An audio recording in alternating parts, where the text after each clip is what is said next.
दो ट्रायंगल दिखने में तो अलग अलग हैं लेकिन एक्चुअली वो होते हैं सेम। तो क्या आप उसको पहचान पाएंगे? तो फ्रेंड, आज मैं आपको एक ऐसा सीक्रेट बताने वाला हूं जिससे आप बिना ट्रायंगल को नापे पहचान सकते हैं कि वो सेम शेप और सेम साइज के हैं या नहीं। तो बच्चों, आज मैं आपको बताने वाला हूं ट्रायंगल टॉपिक का एक बहुत ही important topic, congruence of triangle.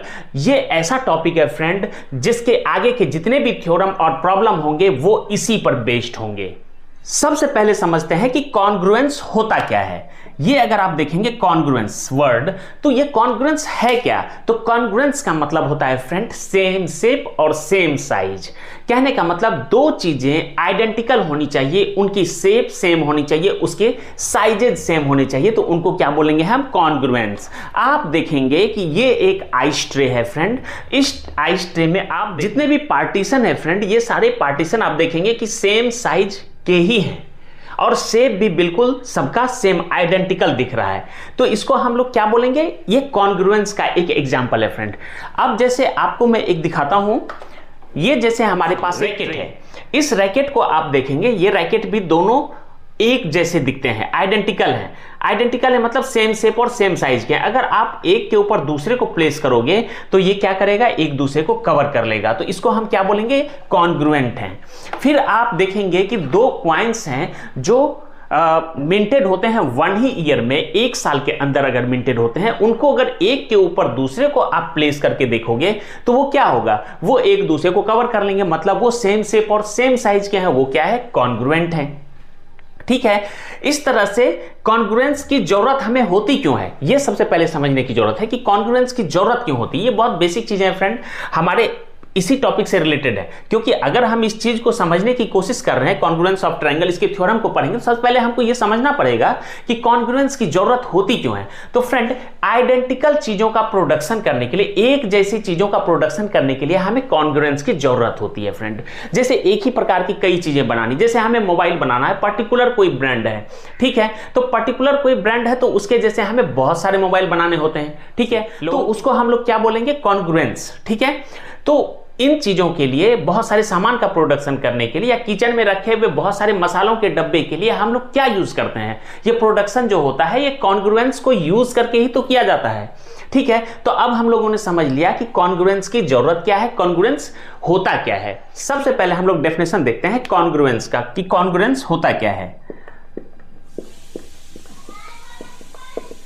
जैसे two objects having same shape and same size, ठीक है, तो उसको क्या बोलेंगे? कॉन्ग्रुएंस। ठीक है। तो सेम शेप और सेम साइज होगा तो उसको क्या बोलेंगे हम? कॉन्ग्रुएंस बोलेंगे। तो चलिए अब आगे है अपना टॉपिक कॉन्ग्रुएंस ऑफ ट्रायंगल। तो कॉन्ग्रुएंस को समझने के बाद अब हम लोग चलते हैं कॉन्ग्रुएंस ऑफ ट्रायंगल की तरफ। तो चलिए, जैसे हमने दो ट्रायंगल को ड्रॉ कर लिया, जैसे एबीसी एक ट्रायंगल है, ए बी सी, और दूसरा हमने ट्रायंगल ड्रॉ कर लिया डीईएफ। ठीक है। अब हम मान के चलते हैं कि जो ए बी साइड है वो डी एफ के बराबर है, ठीक है, बी सी साइड है वो डी ई के बराबर है, ए सी साइड है वो ई एफ के बराबर है। तो ये तीनों साइड्स जो होते हैं, जैसे ए बी उसका कॉरेस्पॉन्डिंग डी एफ है, बी सी है उसका कॉरेस्पॉन्डिंग ई एफ है, ठीक है, ऐसे ही आपका AC है वो DE है। ठीक है। अगर इस टाइप से है, और दूसरा क्या है कि जैसे एंगल A जो है उसके कॉरेस्पॉन्डिंग का F है और ये दोनों इक्वल है, एंगल B है इसका कॉरेस्पॉन्डिंग मान के चलते हैं D है और ये दोनों ही इक्वल एंगल है। सेम अगर हम ऐसा मान के चलें कि एंगल C है और उसका कॉरेस्पॉन्डिंग एंगल F है और ये दोनों भी इक्वल हैं, ऐसे कंडीशन में हम क्या बोलेंगे कि triangle ABC is congruent to triangle DEF। ठीक है फ्रेंड, यानी कि अगर sides and angle of one triangle is equal to the corresponding side and angle of another triangle is equal, then we can say that both the triangles are congruent। ठीक है friend, तो चलिए इसके definition को लिखते हैं। Two triangles are congruent if the sides and angles of one triangle is equal to the corresponding sides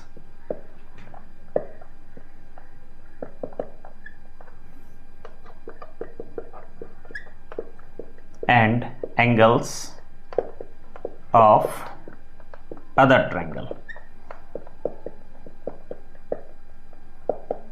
ठीक है, two triangles are congruent if the sides and angle of one triangle is equal to the corresponding sides and angle of other triangle। ठीक है, जब एक triangle का side और angle दूसरे triangle के कॉरस्पॉन्डिंग साइड और एंगल के अगर इक्वल हो जाएगा तो हम क्या बोलेंगे, both the triangles are congruent. अब देखिए हम कॉन्ग्रुएंट को कैसे हम लोग लिखते हैं। तो जैसे ट्रायंगल एबीसी है, एबीसी हमने लिखा, फिर हमने बराबर का साइन दिया और उसके ऊपर कुछ ऐसे एस लिख देते हैं। ठीक है, तो ये होता है कॉन्ग्रुएंट का साइन, ट्रायंगल डीईएफ। ठीक है, अब देखिए हमने कॉरस्पॉन्डिंग जो साइड्स हैं, ठीक है, और जो एंगल है उसको कैसे लिखेंगे हम लोग वो भी देख लेते हैं। तो जैसे ए बी का कॉरस्पॉन्डिंग साइड है डी एफ और ये दोनों इक्वल हैं, तो हम कैसे लिखेंगे, ए बी, ठीक है, और दोनों साइड एरो रहेगा, ठीक है, डी एफ। ठीक है, ऐसे ही ए सी है तो ई एफ कर दो। ठीक है, और ऐसे ही बी सी है तो डी ई कर देंगे, B C correspondence to DE. ठीक है, तो इस तरीके से हम क्या करते हैं, कॉरस्पॉन्डिंग साइड को लिखते हैं। ठीक है, अब चलते हैं, सिर्फ साइड से तो बात बनेगी नहीं, एंगल भी लिखना होगा। जैसे एंगल ए एंगल एफ के इक्वल है तो angle A correspondent to angle F, ऐसा लिख देंगे। जैसे angle B to angle D, ये सिर्फ समझाने के पर्पज से है फ्रेंड। जैसे angle C angle E correspondent to angle E, तो इस तरीके से हम कॉरस्पॉन्डेंस को मेंशन करते हैं। तो अभी हमने साइड के बारे में लिखा, हमने एंगल के बारे में लिखा। अब एक चीज और छूट रहा है फ्रेंड, क्या, वर्टेक्स। ठीक है, जैसे अब अगर वर्टेक्स हम ए मानते हैं तो ए किसके बराबर, एफ के बराबर हो जाएगा। A correspondent to F, B corresponding to D और सी कॉरस्पॉन्डेंट टू ई। ठीक है, तो इस तरीके से हम क्या करते हैं, कॉरस्पॉन्डिंग साइड, एंगल, वर्टेक्स को लिखते हैं और हम लोग जो साइन देते हैं कॉन्ग्रुएंस का वो साइन ये है फ्रेंड। ठीक है, ये साइन क्या है, कॉन्ग्रुएंस का। तो इस तरीके से हम कॉन्ग्रुएंस ऑफ ट्रायंगल को पहचानते हैं। ठीक है, चलते हैं आगे। अब हम लोग देखते हैं कि क्राइटेरिया क्या क्या होते हैं किसी ट्रायंगल के कॉन्ग्रुएंस को होने के लिए। तो क्राइटेरिया को समझने के लिए हमें ड्रॉ करना होगा ट्रायंगल। जैसे हम एक ट्रायंगल ड्रॉ करते हैं फ्रेंड कुछ इस तरीके से, जैसे हमने 4, 5, 6 ये तीन साइड हमने एबीसी ट्रायंगल का मेंशन किया। ठीक है, ऐसे ही एक दूसरा ट्रायंगल हम लोग ड्रॉ करते हैं 7, 8, 6। ठीक है, ये है ट्रायंगल डीईएफ। फ्रेंड, ये अपने पास दो ट्रायंगल है जिसका एक साइड पहले ट्रायंगल में 4, 5, 6 है, दूसरा एक ट्रायंगल डीईएफ है जिसमें 7, 8, 6 है। अगर आप देखेंगे तो यहां ईएफ साइड जो है बीसी के इक्वल में है, EF is equal to BC. क्यों, क्योंकि दोनों का साइज क्या है, 6 है। ठीक है, तो क्या हम इनको सिर्फ एक साइड को देख करके बता सकते हैं कि ये कॉन्ग्रुएंट है? क्या हम एक के ऊपर दूसरे को प्लेस करके एक दूसरे को कवर कर सकते हैं क्या? ठीक है, नहीं कर सकते। क्यों? क्योंकि आप देखेंगे तो दूसरा जो ट्रायंगल है डीईएफ, इसके दोनों साइड 7 और 8 क्या है, जिसके 7 और 8 हैं, तो वो क्या है, बड़ा है ट्रायंगल, तो एक दूसरे को ये कवर नहीं कर पाएगा। तो ऐसे सिचुएशन में हम नहीं बोल सकते हैं इसको कि ये कॉन्ग्रुएंट हैं। ठीक है, चलिए दूसरा एक सिचुएशन हम लोग समझते हैं। दूसरा सिचुएशन है फ्रेंड, अभी हमने क्या किया, हमने एक साइड को इक्वल किया। अब हम क्या करते हैं, यहां पे एक एंगल भी ड्रॉ कर देते हैं। जैसे हमने यहां पे एक एंगल ड्रॉ किया, ये हमने मान लिया कि 60 डिग्री है। ठीक है, दूसरा एक हमने यहां भी मान लिया कि ये भी अगर मान के चलते हैं कि 60 डिग्री है। तो चलिए हमने देखा कि EF BC के इक्वल है। ठीक है, EF इक्वल्स टू BC। अब देखते हैं हम कि एक एंगल जो C है और दूसरे में F है, ये दोनों भी एंगल इक्वल है। तो angle C equals to F। ठीक है, ये दोनों भी इक्वल है। तो क्या इन दो चीजों को देख करके, यानी सिर्फ एक साइड और सिर्फ एक एंगल को आप देख करके क्या बता सकते हैं कि क्या ये कॉन्ग्रुएंट है या नहीं? नहीं फ्रेंड, इसको भी देख करके नहीं बता सकते हैं कि सिर्फ एक साइड और एक एंगल, ठीक है, इसको देख करके आप ये साबित नहीं कर सकते हैं, ये कह ही नहीं सकते हैं कि ये दोनों कॉन्ग्रुएंट है। क्यों? क्योंकि ये एक दूसरे को ओवरलैप कर ही नहीं पाएगा। तो मतलब सिर्फ एक साइड या एक एंगल सफिशिएंट नहीं होता है दो ट्रायंगल को कॉन्ग्रुएंट होने के लिए। तो चलते हैं आगे। अब मैंने एक अगला सिचुएशन आपके सामने रखा है फ्रेंड, जिसमें ABC और DEF दो ट्रायंगल हैं। आप देखेंगे कि AB साइड जो है 4 है, AC 6 है और BC 6.5। ऐसे ही आप देखेंगे DEF ट्रायंगल में DF 6.5, EF 6 और DE है 4। अब एंगल देखेंगे तो एक एंगल भी दे रखा है इसमें, जिसमें DEF एंगल 55 है और CAB एंगल है 55 डिग्री। तो चलिए हम लोग चेक करते हैं कि ये दोनों अब कॉन्ग्रुएंट है या नहीं। इससे पहले हमने देखा कि दो ट्रायंगल थे, दोनों का एक साइड तो इक्वल था, बाकी सारी चीजों के बारे में जानकारी नहीं थी, तो वो कॉन्ग्रुएंट हमने नहीं माना। फिर हमने देखा दूसरा सिचुएशन, जिसमें दोनों ही ट्रायंगल में एक साइड और एक एंगल जो था वो इक्वल था, लेकिन उसको भी हम लोग नहीं मानेंगे कॉन्ग्रुएंट। ठीक है, लेकिन यहां अब हम लोग सिचुएशन देखते हैं। यहां क्या है, अगर आप ध्यान से देखेंगे तो EF जो है CA के इक्वल्स में है, यानी कि ये साइड EF यानी DEF ट्रायंगल में EF साइड ABC ट्रायंगल के CA के इक्वल है। ठीक है, तो चलिए हम लोग यहां पे मेंशन कर देते हैं ये चीज, AC is correspondent to EF लिख सकते हैं फ्रेंड। ऐसे ही BC आप देखेंगे 6.5 है, इसमें 6.5 नहीं है, तो हमने 6 वाला लिख लिया। ठीक है, अब चलिए 4 वाला लिखते हैं। आप देखेंगे ABC ट्रायंगल में AB और DEF ट्रायंगल में DE दोनों 4 है, तो ये दोनों क्या है, कॉन्ग्रुएंट है, sorry correspondent to each other, यानी इक्वल है ये। तो चलिए AB कॉरेस्पॉन्डेंट टू DE, और ये कितने के बराबर है, ये था 6, ये है 4। अब देखेंगे एक एंगल भी दिया हुआ है 55 दोनों में, तो यहां एंगल DEF यानी angle E is equal to angle A। कितना है ये, 55 डिग्री। तो फ्रेंड ऐसे सिचुएशन में जब दो साइड और उनके बीच का एंगल, दो साइड उनके बीच का एंगल अगर इक्वल होगा, ठीक है, तो जो थर्ड साइड रह गया फ्रेंड, ठीक है, थर्ड साइड और जो करस्पॉन्डिंग एंगल है वो भी क्या होगा, आपस में इक्वल होगा। तो ऐसे सिचुएशन में ABC ट्रायंगल DEF के कॉन्ग्रुएंट हो जाएगा फ्रेंड। ठीक है, यानी यहां पे देखेंगे ACEF यानी कि एक साइड इसका और उसका करस्पॉन्डिंग साइड ये, फिर ABDE, ABA, DEA, ये दोनों भी क्या है, इक्वल है। फिर एंगल है एंगल E, एंगल A के करस्पॉन्डेंट, वो दोनों इक्वल है 55। तो ऐसे सिचुएशन में रिमेनिंग साइड्स एंड एंगल्स भी क्या होंगे, दूसरे ट्रायंगल के इक्वल में होंगे। तो फिर वो क्या हो जाएगा, वो हो जाएगा कॉन्ग्रुएंट ट्रायंगल। तो हमें कहीं से भी इसको मेजर करने की जरूरत नहीं है, बस ये चीज याद रखना है कि टू साइड्स, ठीक है, और उसके बीच का एंगल अगर दूसरे ट्रायंगल के टू साइड्स और उनके बीच के एंगल के इक्वल है, तो corresponding sides and angle will also be equal and they are the congruent triangle. ठीक है फ्रेंड, तो ये हमने देखा क्या, ये हमने देखा कि यहां साइड और यहां एंगल। तो आप ध्यान देंगे तो इसको बोलते हैं हम लोग SAS थ्योरम। क्या बोलते हैं, SAS ठीक है, दो साइड्स के बीच, दोनों साइड्स इक्वल और उनके बीच जो एंगल है वो भी इक्वल, तो उसको बोलते हैं हम लोग SAS थ्योरम। चलिए आगे चलते हैं। यहां है अपना SAS congruence rule. SAS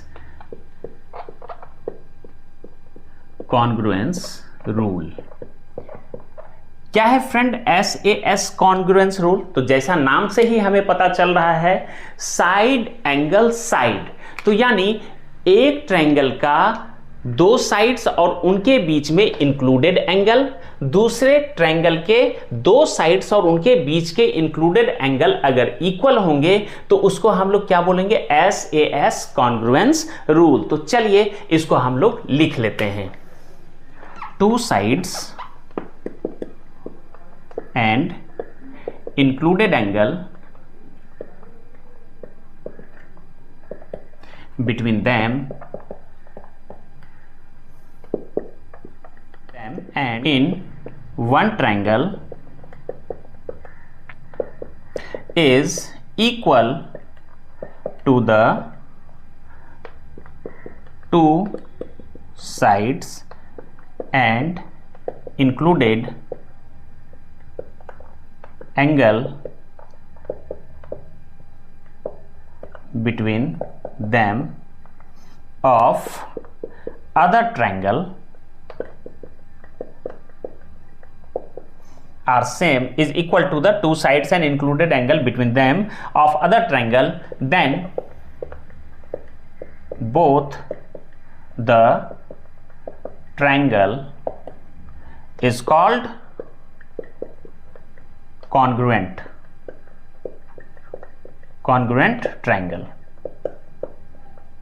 and this is SAS theorem. ठीक है, side angle side theorem friend.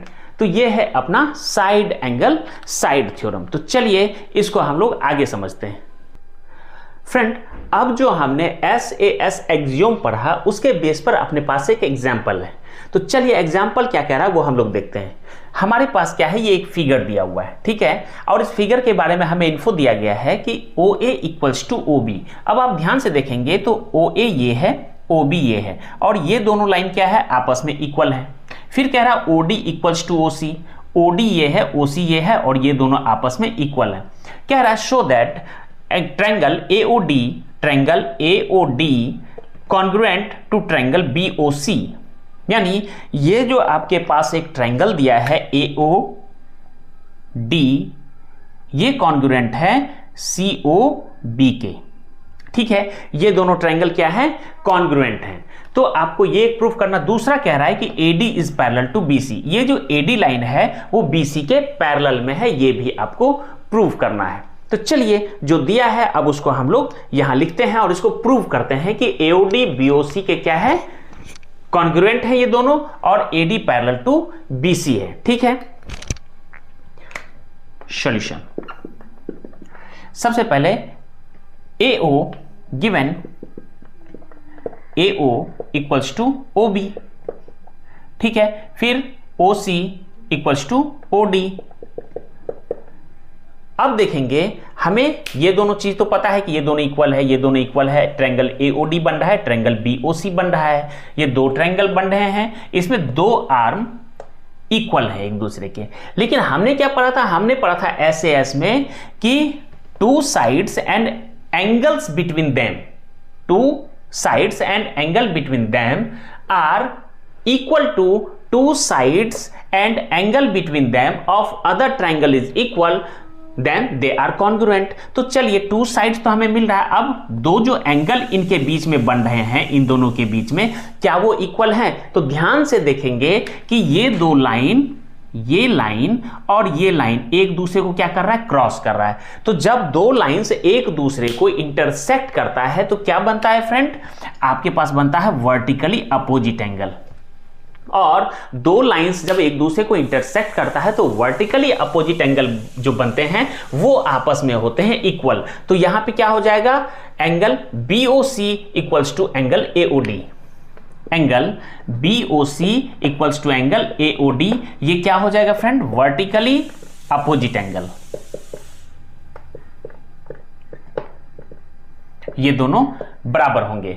तो फ्रेंड जब AO इक्वल्स टू OB है, OC इक्वल्स टू OD है और angle COB equals to AOD है, तो दो sides included angle between them, दूसरे ही ट्रायंगल में सेम दो साइड्स और इंक्लूडेड बिटवीन देम एंगल जो है वो इक्वल है, तो क्या होंगे, दोनों ही ट्रायंगल क्या होंगे, triangle AOD will be congruent to triangle BOC हो जाएंगे। ये प्रूव हो गया। ठीक है फ्रेंड, अब आप देखेंगे कि चलिए ये हमने प्रूव कर दिया कि triangle AOD is congruent to triangle BOC। ये हमें सिर्फ एक पॉइंट पता करने से हो गया, वो क्या था, वर्टिकली अपोजिट एंगल के इक्वल रहने के कारण। तो ये हमने ये यहां प्रूव कर दिया। अब चलते हैं हम लोग, दूसरा पॉइंट है अपने पास, AD is parallel to BC। अब AD is parallel to BC ये आपको करना है फ्रेंड।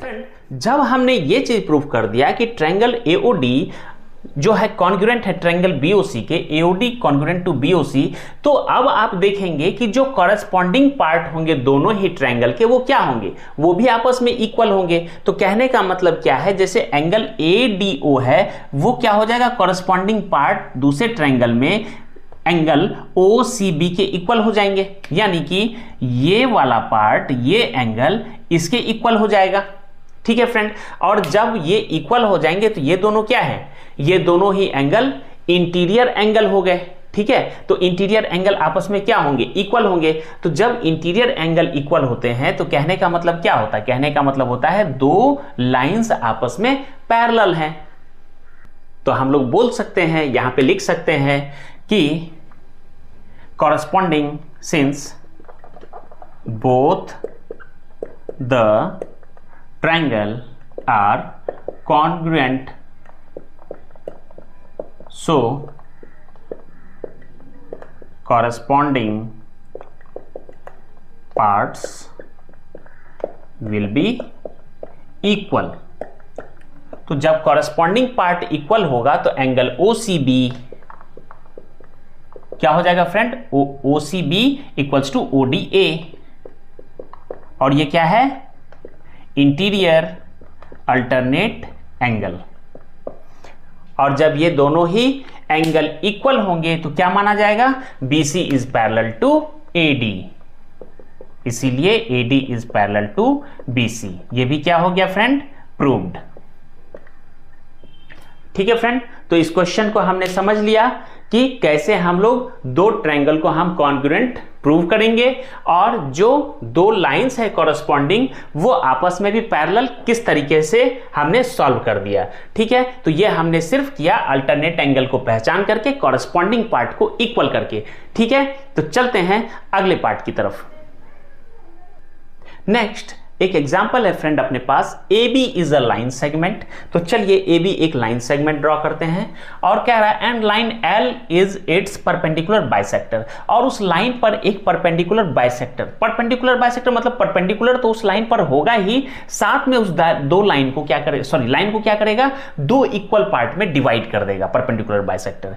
ठीक है, तो चलिए if a point P lies on L, अब जो परपेंडिकुलर बाइसेक्टर है उस पर एक पॉइंट P लाई कर रहा है, तो कह रहा है show that P is equidistant from A and B। तो जो लाइन A और B है वहां से P क्या है, वो इक्विडिस्टेंट है, ये आपको प्रूव करना है। तो चलिए इसका डायग्राम पहले ड्रॉ कर लें। चलिए जैसे हम मान के चलते हैं कि ये अपने पास एक AB लाइन सेगमेंट है फ्रेंड। ठीक है, अब कह रहा है L एक परपेंडिकुलर बाइसेक्टर है, तो चलिए L एक परपेंडिकुलर बाइसेक्टर हमने यहां ड्रॉ किया, जो कि मान के चलिए कि कहां पे, ABCD मान लीजिए इसको कि D है एक पॉइंट जहां पर परपेंडिकुलर बाइसेक्टर L इसको क्या कर रहा है, कट कर रहा है। ठीक है, वहां टच कर रहा है। तो कह रहा है point P lies on L। अब ये L जो लाई कर रहा है इस पर एक P पॉइंट है, मान के चलिए कि ये P पॉइंट ये है। ठीक है, तो कह रहा है show that P is equidistant from A and B, A और B से इक्विडिस्टेंट है, मतलब कि ये जो डिस्टेंस आपको दिखा रहा है ना, ये और ये दोनों क्या है, PA इक्वल्स टू PB। ठीक है, ये है PA इक्वल्स टू PB, यही आपको करना है प्रूव। तो चलिए देखते हैं इसको कैसे हम लोग सॉल्व कर सकते हैं। Solution, AB is a line segment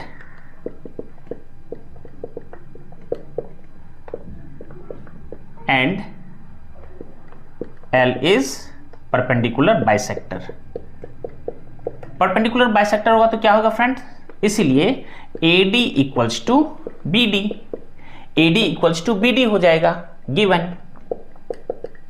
perpendicular bisector होते ही क्या हो जाएगा, AD इक्वल्स टू BD। अब आप देखेंगे जो PD है वो ट्रायंगल APD और BPD दोनों ही ट्रायंगल में PD क्या है, कॉमन है। In triangle ADP and triangle BDP, PD is common, PD is common। जब कॉमन है फ्रेंड तो दोनों के लिए उसका साइज क्या होगा, सेम हो जाएगा। ठीक है, तो अब आप ध्यान देंगे तो आप एक चीज और है यहां पे, आप देखेंगे कि जो L है, L परपेंडिकुलर बाइसेक्टर था, तो परपेंडिकुलर बाइसेक्टर था तो क्या है, ये 90 डिग्री बनाएगा। ऐसे ही इस ट्रायंगल के लिए भी ये कितना बनाएगा, 90 डिग्री बनाएगा। तो angle PDA equals to angle क्या हो जाएगा, PDB equals to 90 degree. Friend अगर आप ध्यान से देखेंगे तो AD equals to BD, this side equals to this side, this is common for both the triangle, यानी ये साइड और इनके बीच एंगल है 90 डिग्री, वैसे ही इन दोनों के बीच एंगल है 90 डिग्री। तो फ्रेंड ऐसे सिचुएशन में आपको कौन सा एक्सियोम याद आया, तो आपका एक्सियोम है साइड एंगल साइड, मतलब two sides and angle included between them, two sides and angle included between them are equal, so both the triangles are congruent। ठीक है, तो जब both the triangles, ऐसे सिचुएशन में हम क्या बोल सकते हैं, triangle ADB is congruent to triangle BDP। ये कॉन्ग्रुएंट हो गया, तो जब ये कॉन्ग्रुएंट हो गया फ्रेंड, तो जो कॉरेस्पॉन्डिंग साइड्स होंगे वो भी क्या होंगे, आपस में इक्वल होंगे। So the corresponding sides will also be equal. तो जब इक्वल होगा फ्रेंड तो PA इक्वल्स टू PB हो जाएगा, PA इक्वल्स टू PB। ठीक है फ्रेंड, तो इस तरीके से हमने ये प्रूव कर दिया कि PA इक्वल्स टू PB कैसे हम लोग प्रूव कर सकते हैं। तो हमने क्या किया, हमने सिर्फ SAS जो थ्योरम आपने पढ़ा है उस एक्सियोम को बस यहां पे अप्लाई कर दिया और हमने कह दिया कि जो कॉरेस्पॉन्डिंग साइड होंगे वो भी इक्वल होंगे, और वो कॉरेस्पॉन्डिंग साइड क्या था, PA और PB। ठीक है, तो वो इक्वल हो गए। इस तरीके से हमने इसको सॉल्व कर दिया। फ्रेंड ये क्वेश्चन मैंने आपके लिए ड्रॉ किया है, आप ये बताइए क्या ABC ट्रायंगल DEF के ट्रायंगल के कॉन्ग्रुएंट है या नहीं।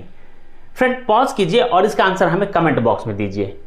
चलिए मैं आपको बताता हूं कि ये दोनों ट्रायंगल कॉन्ग्रुएंट है या नहीं। तो फ्रेंड अभी हमने जो रूल पढ़ा था, हमने जो एक्सियोम पढ़ा था वो था SAS एक्सियोम। ठीक है, तो उसमें क्या था, दो साइड्स के बीच में एक एंगल का होना जरूरी है। लेकिन अगर आप यहां ध्यान से देखेंगे तो ये साइड जो है कॉरेस्पॉन्डेंट ये इक्वल है, फिर BCEF के इक्वल है, लेकिन इन दोनों के बीच का एंगल है यहां पे B और इन दोनों के बीच का एंगल है यहां एंगल E। क्या ये दोनों एंगल के बारे में आपको जानकारी है? नहीं है फ्रेंड, लेकिन एंगल कहां दे रखा है, इससे अलग। तो ऐसे सिचुएशन में दो ट्रायंगल को हम कॉन्ग्रुएंट नहीं बोलेंगे। कॉन्ग्रुएंट का रूल क्या था कि दो साइड्स जब इक्वल होंगे तो उनके बीच का एंगल क्या होना चाहिए, दोनों ट्रायंगल में सेम होना चाहिए, इक्वल होना चाहिए, तभी SAS रूल लगेगा।